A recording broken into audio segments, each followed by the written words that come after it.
Assalamualaikum warahmatullahi wabarakatuh. Berjumpa lagi di Gula Darah Normal 65 Channel. Moto pengendalian diabetes tanpa nasi, tanpa tepung, tanpa gula, tanpa obat, dan tanpa diabetes. Tema kali ini adalah bagaimana gula darah tinggi tetapi tidak merasa keluhan apapun. Saya disclaimer terlebih dahulu bahwa saya adalah seorang pengidap diabetes sejak awal tahun 2010. Saya sering menyimak konten pengidap diabetes di media sosial, seperti pernyataan berikut ini. Kita kan diabetes, gula darah puasa di atas 125 mg per desiliter juga nggak masalah, asalkan tidak lebih dari 140 mg per desiliter. Atau ada juga yang menyeleneh seperti ini. Gula darah 2 jam setelah makan, yang penting tidak lebih dari 200 mg per desiliter. Kan kita pengidap diabetes. Apalagi orang yang masih berumur di bawah 40 tahun menyeleneh seperti ini.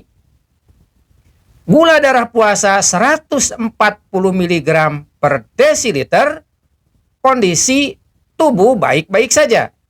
Atau gula darah 2 jam setelah makan 190 mg per desiliter, tidak merasakan keluhan apa-apa.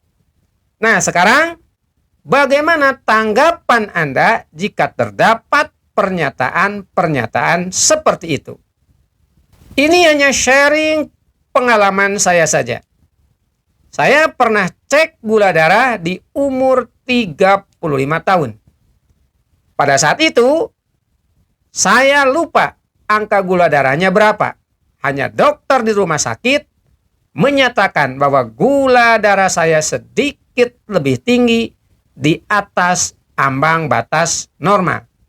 Dan dokter menyarankan saya untuk konsultasi ke bagian gizi karena gula darah saya di atas ambang batas normal. Saat itu ahli gizi menyarankan kepada saya untuk membatasi asupan karbohidrat, terutama gula, tepung, termasuk nasi putih.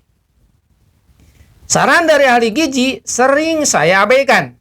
Namun saat itu saya masih aktif olahraga, terutama bersepeda. 10 tahun kemudian, di usia saya 45 tahun, yaitu pada awal tahun 2010, saya baru merasakan keluhan. Seperti sering kencing terutama di malam hari, gatal-gatal, sering mengantuk, pandangan kabur, dan juga cepat lelah. Secara kebetulan, karena kesibukan pekerjaan, saya juga berhenti olahraga. Tidak melakukan puasa, baik puasa sunnah ataupun intermittent fasting. Yang jelas saya cuek akan pola hidup sehat. Salah satu penyebabnya karena kurangnya wawasan tentang diabetes. Selain dari itu, saya juga tidak memahami dampak negatif atau komplikasi penyakit yang disebabkan oleh diabetes. Seandainya pada umur 35 tahun, saat cek gula darah yang pertama, saya mengikuti petunjuk dari ahli gizi dalam mengonsumsi makanan terutama karbohidrat, melakukan olahraga secara rutin, puasa sunnah atau intermittent fasting, ceritanya akan berbeda. Namun, semua itu sudah terjadi. Sekarang saya tetap berusaha agar gula darah selalu dalam keadaan normal. Itu dengan melakukan 5 pilar pola hidup sehat. Pertama, mengelola stres. 2, tidur cukup antara 7 sampai 9 jam per hari. 3, olahraga teratur kurang lebih 30 menit per hari. 4. Mengonsumsi low karbohidrat, tinggi protein yang mengandung lemak baik. Dan 5. Berpuasa atau intermittent fasting. Hasilnya, alhamdulillah di usia saya sekarang 60 tahun, kondisi kesehatan semakin membaik. Poinnya adalah siapapun orangnya, baik itu masih muda atau sudah berumur, jika gula darah di atas normal, yaitu 1. Gula darah puasa masih di atas 100 mg per desiliter. 2. Gula darah 2 jam setelah makan di atas 140 mg per desiliter. Dan 3. HbA1c di atas 5,7%. Segera Anda lakukan pola hidup sehat diabetes agar gula darah di bawah ambang batas normal, walaupun belum merasakan keluhan apa-apa. Yang perlu diperhatikan bahwa diabetes tipe 2 tidak datang secara tiba-tiba. Namun, secara perlahan tapi pasti, jika gula darah selalu di atas ambang batas normal, maka diabetes tipe 2 pada saatnya akan tiba. Gula darah puasa masih di atas 100 mg per desiliter atau gula darah 2 jam setelah makan di atas 140 mg per desiliter dan HbA1c di atas 5,7%, namun tidak merasakan keluhan apapun, jangan merasa jumawa atau bangga. Gula darah puasa masih di atas 100 mg per desiliter atau gula darah 2 jam setelah makan di atas 140 mg per desiliter dan HbA1c di atas 5,7% dalam jangka waktu panjang, berarti tinggal menunggu bom waktu. Beberapa keluhan atau komplikasi penyakit akan segera datang. Saya tidak ada niat menakut-nakuti, namun hal ini terjadi pada diri saya sendiri. Siapapun orangnya, masih muda atau sudah berumur, yang sudah dinyatakan prediabetes atau diabetes, segeralah berusaha agar gula darah selalu di bawah ambang batas normal.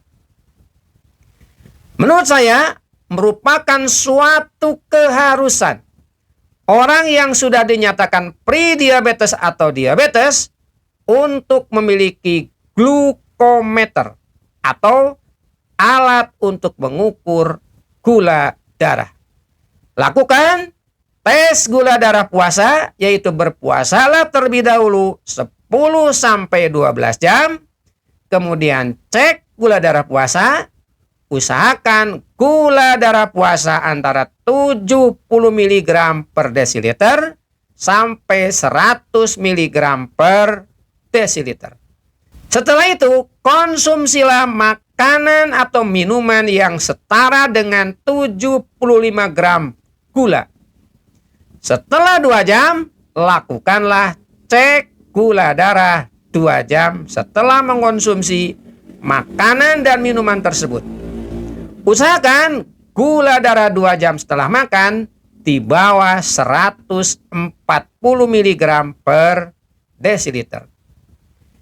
Jika ternyata gula darah puasa masih di atas 100 mg per desiliter atau gula darah 2 jam setelah makan masih di atas 140 mg per desiliter, segeralah lakukan 5 pilar pola hidup sehat. Seandainya setelah melakukan 5 pilar pola hidup sehat, tetapi gula darah masih tetap di atas ambang batas normal, kemungkinan dari 5 pilar pola hidup sehat tersebut ada yang tidak dilakukan secara tepat. Jika hal ini terjadi, jangan putus harapan. Mungkin saja memerlukan waktu yang cukup lama agar gula darah kembali normal. Bagaimana jika gula darah sudah kembali normal? Seorang pengidap diabetes atau pengidap prediabetes harus tetap menjalankan pola hidup sehat diabetes.